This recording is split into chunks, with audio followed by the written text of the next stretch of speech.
All right, if you got your Bibles, turn to the book of Exodus chapter 20. We're continuing in our study of the Big Ten, 10 Commandments. We're on commandment number 4. If you remember, we talked about the first 4 commandments really deal with our relationship with God. The last 6 deal with our relationship with our neighbors. And so it's the same as Jesus said, love the Lord your God with all of your heart, soul, and mind. Love your neighbor as yourself.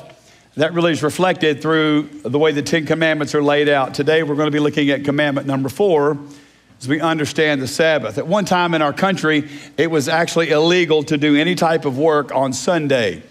For those of you who don't remember, they were called blue laws, and they were actually governed at a federal level. Now, the name blue law comes from Samuel Peterson's General History of Connecticut, which purported that they had this list of stiff Sabbath regulations, and it was actually printed on blue paper, so that's why they call it blue laws. It was instituted to protect a Christian Sabbath, which is Sunday for us. Now, by the end of the colonial era, laws that banned everyday activities like housework, travel, they were largely lifted. But today, you still have laws that affect and talk about this blue law issue. Even today, restricting motor sales on Sundays is one of the most common blue laws in a lot of states. Some states still prohibit hunting on Sundays, with a few exceptions in that.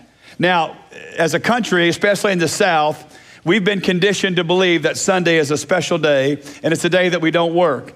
Now, although we love to hit the restaurants on Sunday after church, we still don't believe people should work on Sunday. But for the most part, Sunday's been a special day. Now, we're quickly seeing that Sunday's just becoming another day of the week. It comes and goes, and whatever we fill that day with is really at our discretion. So here's the question we have to ask ourselves, is what's so special about Sundays? Are we still bound by the law of the Sabbath? And what does it mean for a New Testament believer to understand and really enforce the law of the Sabbath in their life? If you remember, we talked about this, that we're not bound by the law anymore. Jesus Christ came not to abolish the law, but to fulfill the law. So while we're not bound by the rule of the law, there are still great principles for us to understand what does it mean for us to have a Sabbath. And let me say this, and we'll explain it as we go through the message. You can come to church every Sunday and still miss the Sabbath. You can come to church every Sunday of your life and completely miss the purpose and principle of the Sabbath. So let's see what it is for us. Let's see what it meant for God in the Old Testament, what Jesus did with that, and then what it looks like for us today. What is Jesus' view of the Sabbath? Listen to what he said in Mark chapter 2, verse 23 through 28. On the Sabbath, he was going through the grain fields, and his disciples began to make their way picking some head of the grain. The Pharisees said to him, "Look, why are they doing what is unlawful on the Sabbath?" He said to them, "Have you not read what David and those who were with him did when he was in need and hungry? How he entered the house of God in the time of Abiathar the high priest, and he ate the sacred bread, which is not lawful for anyone to eat except the priest, and he also gave some to his companions. Then he told them, the Sabbath was not made for man, but man for the Sabbath. Therefore, the Son of Man is Lord even of the Sabbath." Now, Jesus spent a lot of his public ministry helping the Pharisees understand what the true meaning of the law meant. Now, one of those areas that he repeatedly challenged the Pharisees on was this idea of the Sabbath. Now, what you saw in the law of the Sabbath is that the Pharisees had taken this law and they had made it so strenuous that basically you could not bear any burden on Saturday. Now, Saturday would have been the Sabbath for the Jewish nation, so that would have been different for us because the New Testament church began celebrating the resurrection on Sunday. So we're talking about Saturdays for the Jewish nation. But even bearing an emotional burden, you couldn't even do that because you would be breaking the law of the Sabbath. Well, Jesus and his disciples were walking through a grain field, and much like we've probably done as kids, as they're walking through this grain field, they're just kind of reaching down and grabbing the head of the grain and kind of pulling that grain up and eating that grain. They were just grabbing a snack on their way to the journey, and a Pharisee saw them.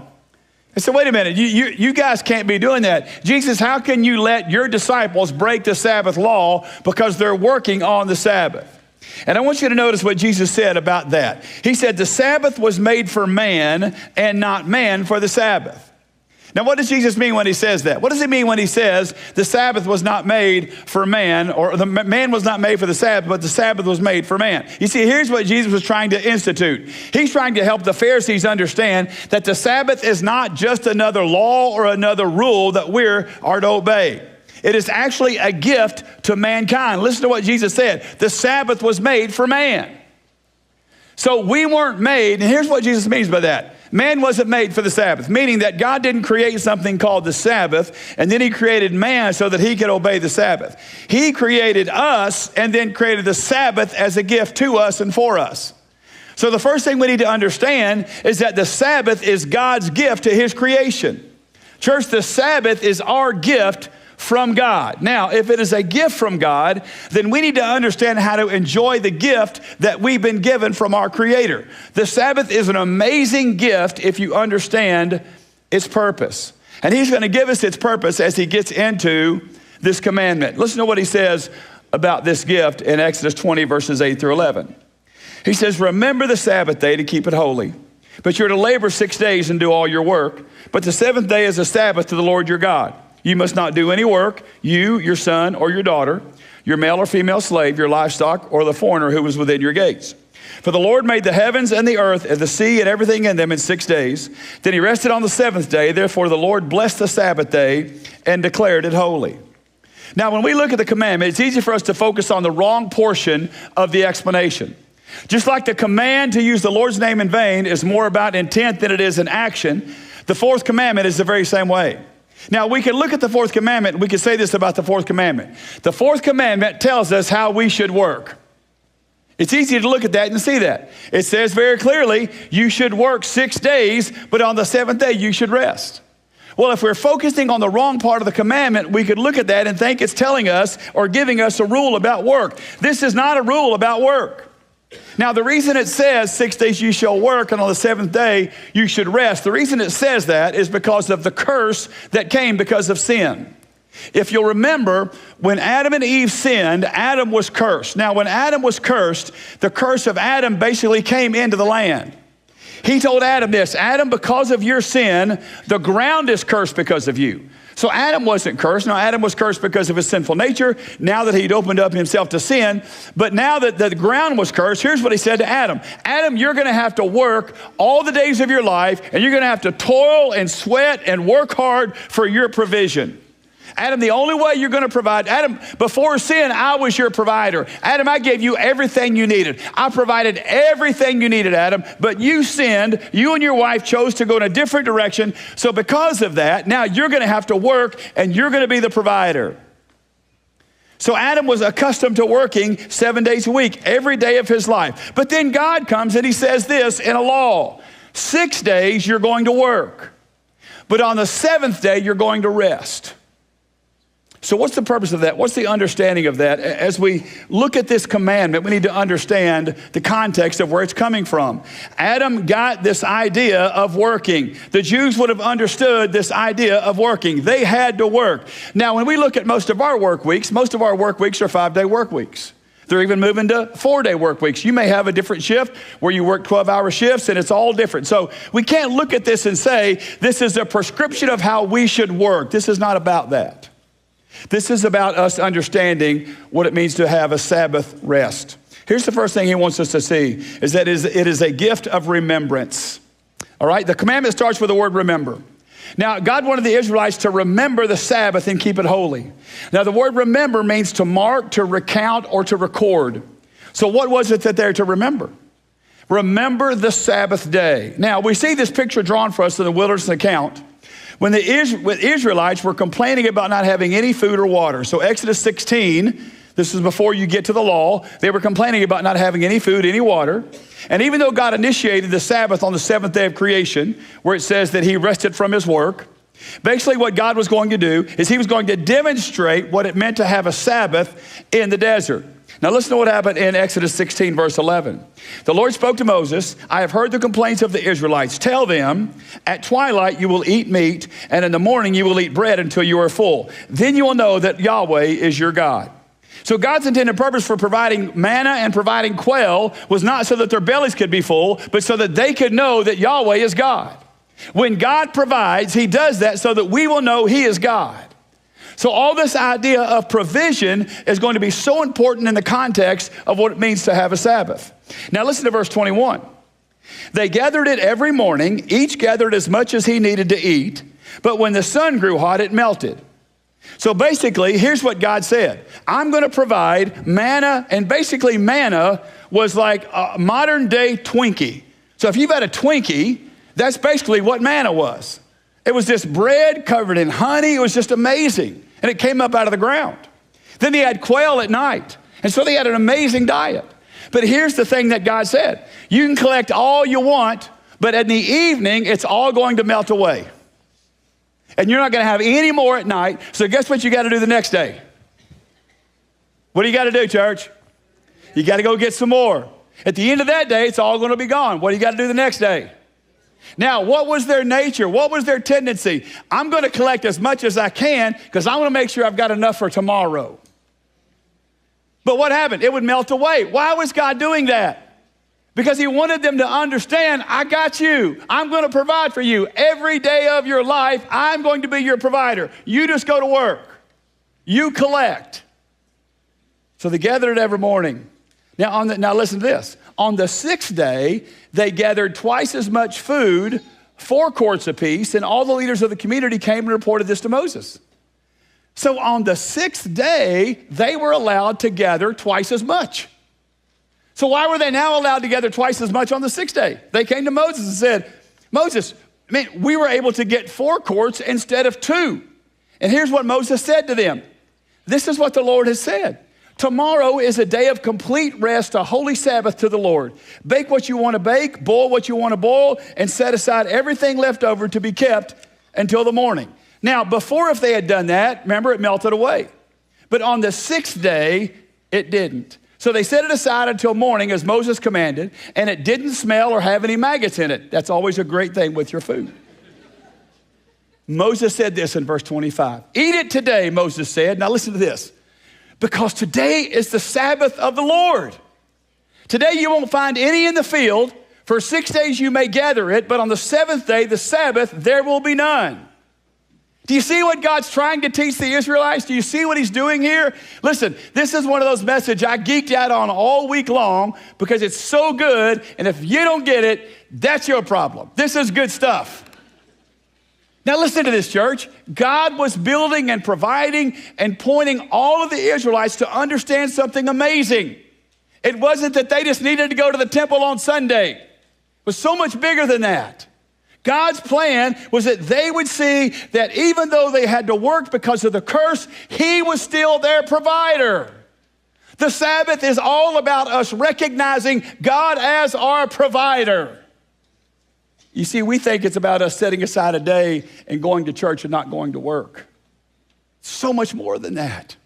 God was teaching the Israelites that he was going to be the provider, even though they were under the curse, even though they had to work 7 days a week, as far as they thought, from the sweat of their brow. Here's what he told them. Listen, I want you to set a day aside, and that day is going to be a special day, and I'm going to be your provider. And you don't have to work that day. You don't have to be held under the curse that day. I'm going to provide for you. It's my provision that you're going to see because I want you to rest. That's why the Sabbath is for us. That's why it is our gift. The Sabbath has always been intended to be a day that we set aside to remember that our provision comes from the Lord. We work because we have to, but God built in a day for us to rest and to remember that he is our provision. Guys, listen, as we remember the Sabbath, as we come to church on a Sunday, it's amazing how for us, Sunday revolves around coming to church. We would say that if you're going to obey the Sabbath, that means you go to church. Let me tell you something. Obeying the Sabbath or following the Sabbath doesn't have anything to do with you coming to church. They say, well, wait a minute, Pastor, you don't want us here? Of course we want you here. The writer of Hebrews talks about that. He says this, do not forsake together the assembling of the brothers and sisters. So yes, we should come together. We should not forsake the assembling of the brothers and sisters together. But just because you come to church on Sunday morning doesn't mean you've had a Sabbath. Do you hear me? Because you can go home and not recognize that God is your provider. You can go home and not recognize that today's the day I don't have to work because God provided enough for me on the 6th day so that on the 7th day I don't have to work. You see, you can miss all of that and think that you followed the Sabbath just because you came to church.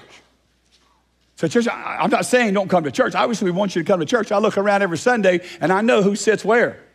So I know who's at 30A and who's not. And I hope they're watching us. I told one of them, I saw one of them Friday that was heading down there. I said, man, take attendance for me. right? We'll count them. That's just what we do as Baptists.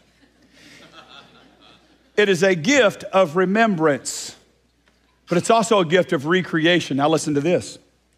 So another part of the gift that God gives us in the Sabbath is the ability to rest, which a lot of us have a problem with that. The picture that God paints for us is the picture of recreation. When we rest, we recreate, or we like to say recreate. Now, it should be a time to recharge our minds. It should be a time to rest our bodies. It should be a time to re-energize our passion for what God has called us to do. And God would demonstrate this through his command about the land. Now listen to this, it's amazing. Leviticus 25, 1-6. Do you realize that the land also had a Sabbath?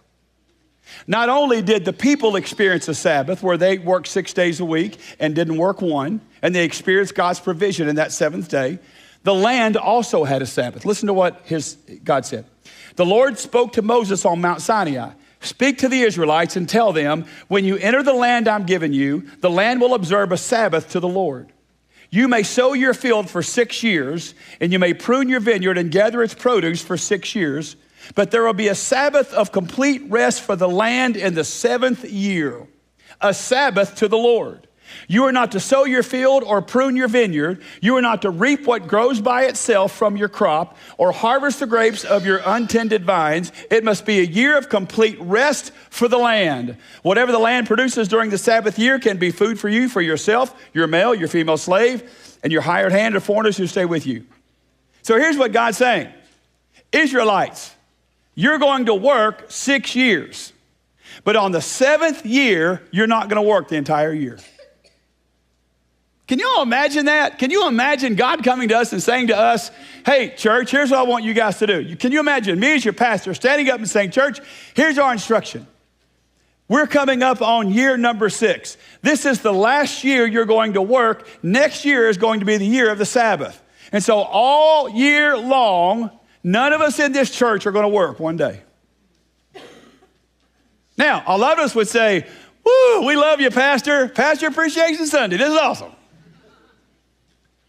But what would be your question? Okay, like I hear you, I get it, but how many of us sit here and get real uptight just thinking about that? Right? Those of us who handle the finances in our family and deal with all of that and have to deal with the bills and stuff, we just get real tight when we hear something like that. So what was God's answer to that? Listen to this. It's amazing, guys, when you dig into the Word. Listen to verse 20. If you wonder, what will we eat in the 7th year if we don't sow or gather or produce? Great question. Listen to verse 21. This is what God's saying. This is God's answer. I will appoint my blessing for you in the 6th year so that it will produce a crop sufficient for 3 years. When you sow in the 8th year, you will be eating from the previous harvest. You will be eating this until the 9th year when the harvest comes in. Can you imagine? That's God's amazing plan for a Sabbath. Here's what God said. For 6 years, I want you to work the land, because that's what they all did. They were all agricultural. They all worked the land. But now he's saying this. In the 6th year, here's what I'm going to do for you. I'm going to give you 3 harvests in the 6th year. So basically, here's what he would be saying to us. I'm going to give you in the 6th year 3 years' salary, so that you can rest the 7th year and not do any work at all. And so I'll give you 3 years of salary or 3 years of harvest so you can live the 6th, the 7th, and the 8th. Because in the 8th year, you're going to be working the harvest, and you won't experience that until the 9th year. Now, how many of us want to trust God like that? Wow. Can you imagine? God coming to us and saying, listen, I want you to believe so badly that I am your provider, that this is what I'm going to do for you. God had an amazing plan and a faithful promise to the Israelites. He wanted them to understand he was their provider. The Sabbath is all about us recognizing God is our provision. There's a reason for that. Jesus would also model this idea of rest to his disciples. He wanted the land to rest because the land needed. Now, let me ask you this question. Why do you think the land needed to rest? Maybe you're thinking through that. Why did the land need to rest? Here's why the land needed to rest. Because the land was cursed because of sin. Guys, the same reason we need to rest is the same reason the land needs to rest. Is because we all live in a broken, fallen world, and we all deal with the curse. We're not supermen and superwomen. And I'm going to tell you this, if we don't rest, God will find a way for us to rest. And trust me, when he does that, it's not fun. So we need to make sure and pay attention to when we do that. And I know it's hard. I get it. I have the hardest time resting from my work, because I can never escape from my work. It's not that I want to. It's not that I go on vacation and go, oh, God, help me to escape from my work. It's just who we are, right? It's just who we are. And so if I'm working on a sermon or I'm studying or I'm doing whatever, Julia say, are you working? No, I'm not working. I'm relaxing. But you know what? That's what I choose to do because I love to do that. So I'm just telling you, I'm with you in that same struggle. We have to make sure that we find time to do that. Jesus said this in Mark 6:30. The apostles gathered around Jesus and reported to him all that they had done and taught. Jesus said to them, come away by yourselves to a remote place and rest for a while. It's important for us to do that. Many people were coming and going and they did not even have time to eat. We have to find time to do that. So why was God doing all of this? Why was God telling the Israelites how he only works 6 days? On the 7th day, I want you to remember that I'm your provider. Why did God say to them on the 6th year, I want you to work hard. I'm going to give you 3 harvests. So on the 7th year, the land does not have to produce anything, and you're going to see that I'm your provider. Why was God doing all of this? Because there was a much bigger picture coming for us. You see, this really just isn't about our work. This isn't about the curse that we're under. This is about the work that has to be done for our redemption. The Sabbath is a gift of redemption. You see, the writer of Hebrews tells us how Jesus fulfilled the Sabbath. Guys, Jesus would come and he would completely fulfill the Sabbath. Listen to what the writer said in the book of Hebrews chapter 4. For if Joshua had given them rest, God would not have spoken later about another day. Now listen to this. Therefore, a Sabbath rest remains for God's people. For the person who has entered his rest has rested from his own works, just as God did from his. Let us then make every effort to enter that rest so that no one will fall into the same pattern of disobedience. You see, here's what God was doing in the law of the Sabbath. In the law of the Sabbath, he was showing us that he is our provider. That 6 days you work, on the 7th day, I got you. And then he was showing us in the land that 6 years you work the land. In the 7th year, don't work the land. I'll give you 3 harvests on the 6th year. I got you. And then when Jesus Christ comes, he's showing us that you cannot work your way into heaven. It doesn't matter how much you work and how much you do. You'll never meet God's standard of righteousness, but I got you. You see what he's doing? He's pointing us to something. You see, isn't it amazing that we still think it's about a day? Jesus says, the writer of Hebrews says, listen, there is a rest that we enter into. So what does it mean that Jesus Christ fulfilled the Sabbath? It means that when he came and he lived a sinless life and he died on a cross, and when he hung on that cross, here's what Jesus says, it is finished. Okay, what was finished?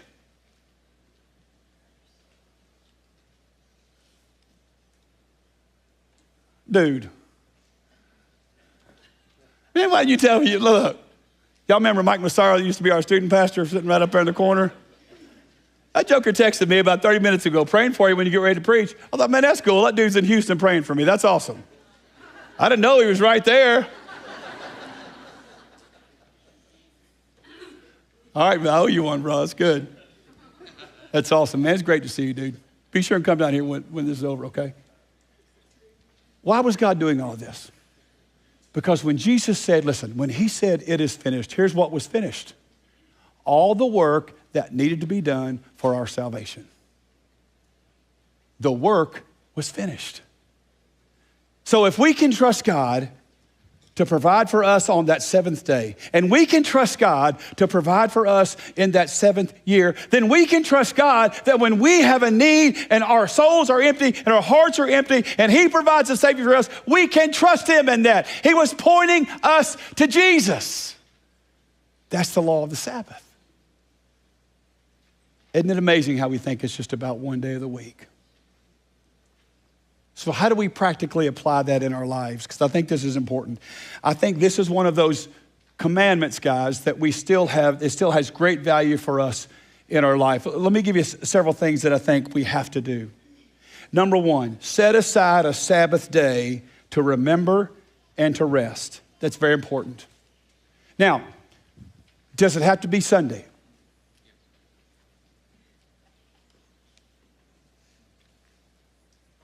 Paul said this in the Colossian letter. Don't let anyone look down on you because of new moon festivals and Sabbath days. See, when Jesus fulfilled the Sabbath, he lifted that requirement that it has to be a particular day. The reality is that when this commandment talks about the Sabbath, it's talking about Saturday. So it doesn't even talk about Sunday. Sunday for us in the Christian culture is the day that we set aside to worship the Lord. Here's what I'm telling you. Here's what you need to understand. Sunday is not my Sabbath. It's my Monday. Sunday is my Monday. Rachel's today your Sabbath? I know it's not. I completely know it's not. Mark Ruth, the rest of it. Because we work on Sunday. It's our work day. Our week is Sunday through Thursday, and most of us, we try to take Friday and Saturday off. Here's what I'm saying to you. Pick a day and make it your Sabbath. And rest and remember. It's important. Rest and remember. Here's number two. Your Sabbath day should be a day that is set apart for the Lord. Now, what does that mean? Does that mean that all we can do on that day are holy things? No. Take a day and set it aside. Let it be your Sabbath. And when I say be holy to the Lord, the word holy means to be set apart. So you recognize in that day, here's what you're doing. You're remembering that God is your provider. You're remembering that today's the day that you don't have to work because God said, I got you, and I'm going to provide for you. And not only that, we remember that he provided in and for our salvation. Number three, and I wish somebody would have taught me this when I was younger, teach your children the meaning and importance of the Sabbath. Parents, listen. Parents, set aside a day, and for most of you all, you don't work on Sunday. Sunday's a great day to do this. Help your kids understand Sunday is just not the day that's chaotic in the morning and everybody goes to church and you go out to eat after church. That's not a bad pattern if that's your Sunday. But listen, be sure and do this. I want you to understand why Sundays are important for us. It's called a Sabbath, and here's what God wants us to do on the Sabbath. He wants us to remember him, and he wants us to rest. And here's what he wants us to remember. He wants us to remember that all of our lives, he will always be our provider. And so here's what God does for mom and dad. God provides mom and dad jobs so that we can provide stuff for you guys. So our food and our meals and our clothing, all of that is provided for us by God. And today's the day we remember that. But guys, it's also a day that we remember what Jesus Christ did for us. Man, what a great principle for our kids to understand. Help them understand the importance of the Sabbath. But fourthly, make sure that you have entered the Sabbath rest that Jesus provides. Now, you may be saying to yourself, oh, here it comes. 14 stanzas of Just As I Am. Hadn't had anybody join the last week, so no. Here's what I mean by this. You would be surprised at how many people, Christian people, come to the end of their life, and I'm sitting with them, and if they're in their right mind, 9 times out of 10, they'll have this question for me, or they'll make this statement. Pastor Jeff, I don't think I did enough. I don't think I did enough. And basically what they're asking me is, did I do enough to get into heaven? Did I work enough? Did I work hard enough? Did I serve enough? Did I do enough? See, here's what the Sabbath is all about for us. It's about resting from that worry. Because you know what, church? You and I can never do enough. It doesn't matter what we've done, and it doesn't matter how much we've done, until you understand that Jesus Christ is the only one that could have done what was needed to pay for your sin and my sin. You will never enter the Sabbath rest, because you'll always live your life under the bondage of worrying about whether or not you did enough for Jesus. So here's what Jesus invites you to. He invites you to a rest, a Sabbath rest where you can rest your soul and know that I didn't do enough. I want everybody to repeat after me. I didn't do enough. But he did. But he did. Let me tell you this, please remember this. It's not what you did for Jesus that matters. It's what Jesus did for you that matters. Always remember that. Because if you'll believe that, then you'll understand what it means to be on a Sabbath. Church, the Sabbath is important. We need to rest in Jesus. Father, thank you that we have a rest that we enter into. It's a rest from our work. It's a rest from our labor. It's a rest from the curse.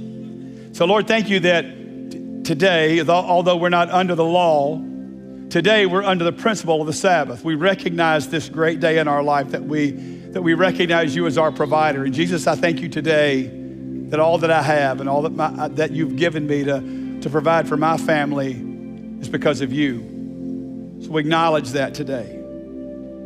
Lord, even more than that, we acknowledge that everything we needed for our salvation, you have provided for us. And I thank you for that. God, I pray this morning as we worship, if there be anyone in here, in this place, who's never entered your rest, they would enter that rest today. And God, even as believers who know you, who've given our lives to you, we would settle the issue once and for all, that there's nothing I can do to earn or gain your love and favor. God, let it today be the first day. And maybe for someone in here, the first day that they learn how to rest in you. Pray for that in Jesus' name. Amen.